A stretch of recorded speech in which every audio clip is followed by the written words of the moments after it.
कोणाची नजर लागली आणि पाण्याविन माणसाची जिंदगी बुडाली. नाही पाणी आहारात, नाही खोल जमिनीत, नाही पाणी विहिरीत, नाही नदी नाल्यात. मायला मग पाणी गेलं तरी कुठं? पाणी हरवलं कोणी ते चोरलं, पाणी हरवलं कोणी ते चोरलं. शून्यवाणी भैराजाचं शेत पेरलं, पाणी हरवलं कोणी ते चोरलं. डेव्हलपमेंटचे वातात वारे बुजविले नदी नाले सारे, उंच टावर मिरविती तोरे, कसे वाहणार पाण्याचे खरे.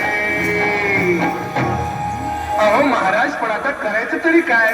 नका करू पाण्याची वेस्टिंग, करा रेन वॉटर हार्वेस्टिंग. नका करू पाण्याची वेस्टिंग, करा रेन वॉटर हार्वेस्टिंग. नका करू पाण्याची वेस्टिंग, करा रेन वॉटर हार्वेस्टिंग. नका करू पाण्याची वेस्टिंग, करा रेन वॉटर हार्वेस्टिंग. म्हणजे काय हो? पावसाच्या पाण्याची करा साठवण, नदी जोड प्रकल्पाची करा पाठराखण. बंद करा पाण्याचे राजकारण, अंध्या पिका संरक्षण.